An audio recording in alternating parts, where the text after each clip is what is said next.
at a recent meeting, Chinese President Xi Jinping told U.S. President Biden to his face that China is going to be invading Taiwan. Now, how do you get to this point where you just tell the leader of the free world that you are going to be annexing another country? Well, it's not as crazy as you think. And frankly, the craziness might have just started with the United States. I'm Paul, U.S. Army combat veteran. Let's break down exactly what's going on here. First off, taking a look, President Xi Jinping, literally, this is a Business Insider headline. Straight up is there the headline's term. Straight up told Biden that China is going to take over Taiwan, according to at least one report. And it says it could end in war. Guys, if you take over a country that doesn't want to be taken over, it's not going to end in war. That is a war. Like that's not a precursor to war. Taking over the country, either they want you there and don't resist you, or they don't want you there and that is the war starting. It just bothers me when people write dumb headlines. But according to the report, and it's citing 3 former and current U.S. officials, said that during a sidebar conversation on the fringes of the APEC summit in November, right? So just last month, while a lot of these readers, or a lot of the official readouts of the meeting, emphasized that the leaders were looking for common ground and trying to move in sync on issues like the climate crisis, there's also, of course, long-standing tensions that appear to have boiled over the de facto autonomy of Taiwan. Now, Taiwan, okay, here's the thing. You got to understand a little bit about how Taiwan came to be. In the late 40s, after the Second World War, the Chinese Civil War between the communists and Chiang Kai-shek, a sort of autocratic authoritarian leader, basically resulted in a communist victory, right? Mao Zedong kicked out Chiang Kai-shek and the more autocratic elements of the Chinese government. But this government took refuge on the small island of Taiwan, and they established their own government and called themselves I believe the Republic of China is the government's official name.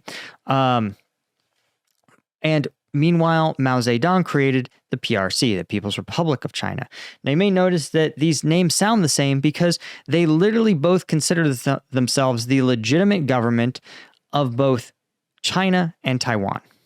And the problem is, obviously, the United States in the Cold War was so anti-communist that they were supporting Chiang Kai-shek in his war against Mao Zedong, and so continued to support him even when he sort of walled himself off in the small island of Taiwan. And China, in turn, has always maintained that, and as has the Taiwanese government for a long time, maintained that there's only one group of people who should be running China, and it's themselves, right? Or China and Taiwan. So in this context, right, China has always said that it has the right to rule Taiwan. It considers Taiwan a breakaway province, sort of like if the governor of Alaska was to wake up and say, you know what, I declare the Republic of Alaska. The United States government would go, you don't have that right. You've never had that right. You don't get to. And so the difference is, though, China never really had the military might to retake Taiwan itself. And it never really did because the U.S. quickly acknowledged that, hey, we consider Taiwan an ally. We are willing to support Taiwan maintaining its relative independence from China, including sending military force through and to Taiwan and the surrounding waters to remind China that the U.S. is very serious about its willingness to defend its interests in Asia, right? But all that changed with the dawn of something called the One China policy. And this is, of course, 1972. It doesn't make any sense. Let's start at baseline. This is a policy in which the U.S. adopted a stance that is incongruent with reality. Okay? You have to start there. And that incongruence is that the United States simply says that we acknowledge that all Chinese on either side of the Taiwan Strait maintain that there is one China and that Taiwan is part of that one China. Now, you may think to yourselves, this is saying absolutely nothing, right? It's literally, the policy is referred to as strategic ambiguity because it allows, you may notice that it allows Taiwan to say, listen, the United States acknowledges that we are the legitimate rulers of all of China, and the PRC get to say, look, the United States acknowledges we are the legitimate rulers of all of China. But the reality is that nobody knows for sure what the U.S. will do, and that's sort of the point. This is, if you think this is really bad policymaking, it's not terrible policymaking. Strategic ambiguity can be good for a little while. The problem is that the U.S. has tried to maintain a level of strategic ambiguity for the past 50 years. And that's where things get problematic, right? You can get away with faking somebody out in 2 rounds of a UFC fight or playing a round or 2 of poker. But imagine having to play poker with somebody game after game for 50 years and maintaining a policy that literally doesn't make any sense, that's incompatible with reality.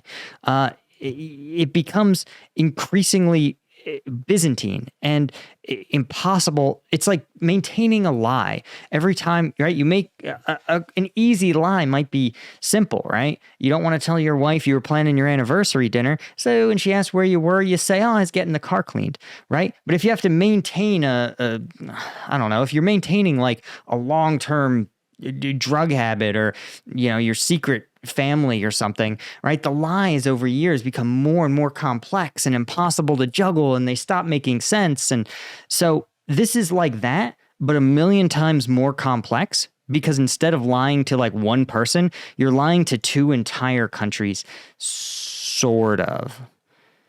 So why is it so complicated now? Well, the United States has formal relations with the People's Republic of China because it's acknowledged that, yeah, they are the legitimate government of China.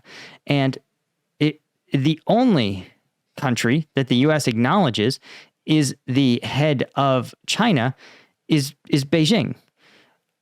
And its relationships with Taiwan are unofficial, meaning that it doesn't view Taiwan as a sovereign nation, or rather, it has no position on whether or not Taiwan is a sovereign nation. But isn't not having a formal embassy sort of an acknowledgement that the Taiwanese aren't sovereign? Yes, correct. So again, there's acknowledging and then your actions. And the U.S. says it also, quote, acknowledges but does not, quote, endorse the PRC's position over Taiwan and considers Taiwan's political status as, quote, undetermined. If you're like, this doesn't make any sense, you'd be correct, right? This is not real policy. This is a farce that the U.S. constructed because they needed China in the late 70s to basically, they were trying to get China to sort of leverage against the Soviet Union. So they needed to make relations a little warmer to make the Soviets in turn a little more amenable to deal with the United States. They tried to conjure up a third pole to this bipolar world. And it worked great. But now there's no Soviet Union, and we're still stuck with this policy that doesn't make any sense. Worse still is that the Chinese military of 1972 probably wouldn't have been able to take Taiwan and hold it. The Chinese military of today could at least militarily beat the Taiwanese military, though I think the war in Ukraine is forcing a lot of conventional militaries to rethink what exactly it takes to invade and hold territory. But in that context, you should understand why Xi Jinping thinks he can go to the U.S. and simply say, Taiwan is ours, and we'd prefer to take it peacefully, not by force, but we will. And the Chinese leader actually denied U.S. intelligence reports that China intended to be ready to seize Taiwan by 2027, saying the timing had not been decided, which again is a classic political move because the report states that China wants to be ready to seize Taiwan by 2027. So like the idea is that right now, China thinks it can't seize Taiwan. It's like trying to decide where you want to go to get lunch when your car's when your car doesn't have enough gas to leave the driveway, right? It's sort of a moot point. So China, whether or not it's going to seize Taiwan without a military capable of doing so, it doesn't matter what their stance is because they need a military to be capable of it. So the timing had not been decided is not the same thing as saying we still don't plan to be ready, right? This is them putting gas in their car and saying, and then we're going to leave when we're ready. Now, the Japanese outlet Nikkei actually covered a similar report that Xi actually believed he was dialing down tensions, emphasizing that China wasn't planning military actions, but outlining the conditions under which it would attack. So to Xi, again, Xi may have believed that actually telling Biden he wasn't going... Xi may have believed what he was telling Biden was that we're not attacking Taiwan anytime soon, and we really don't want to have to. But what may have landed was we're going to take Taiwan regardless of your feelings on this. And again, you can understand how this miscommunication can happen when you have this absolutely brain dead policy as the US's official stance for 50 fucking years. I'm sorry. It just makes me so mad when we have 50 years of elected leadership and we are completely unable to pivot a policy position away from something that literally is like it's like a spelling error. That's how nonsense this policy is. It was meant to be a Band-Aid, right? That's what we've stuck on here. So again, this is what I mean. This stuff where Xi may have just escalate. I can't even talk today. May have just escalated this conflict when he meant to try to reassure his allies. But when you don't know what your allies expect or think or believe or what their official stance is on something, how can you possibly reassure them? So, and you have to remember, it's extra menacing, I'm going to say, because Xi has a bunch of problems at home, right? So first off, the Chinese economy is under a lot of pressure, right? China has worked really hard to prop up its economy because the deal China has worked out with its people is effectively that, hey, if you want, you have to accept a pretty high level of repression and compliance. In exchange, you will get robust economic growth. You will get all the new phones you could want, but the phone is going to spy on everything you do, okay? And so the Chinese have said, listen, I grew up in the 70s, a lot of these people. And they say, dude, the 70s, you couldn't get enough to eat. Now we have to worry about obesity. And it feels like that's a pretty good deal. Because remember, China in the 70s, you had all the repression and no iPhones, right? You didn't have anything. So China's population has been like, sure, as long as things are good, we'll keep supporting this system.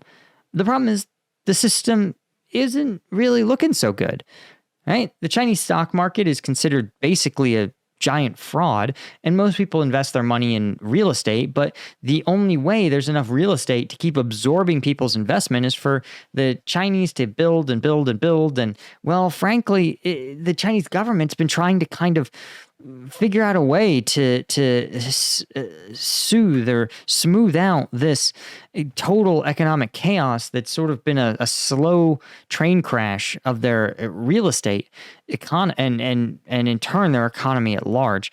So in an effort to do so, they're trying to get the U.S. and American businesses to invest more in their country.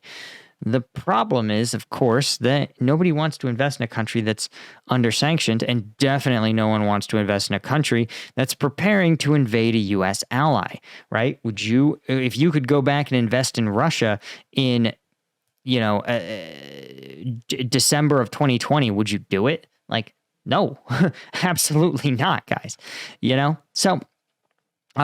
Because you wouldn't be able to get your investment out, right? Sanctions would crush the economy and would prevent you from getting your money out in any case, even if your investment paid off.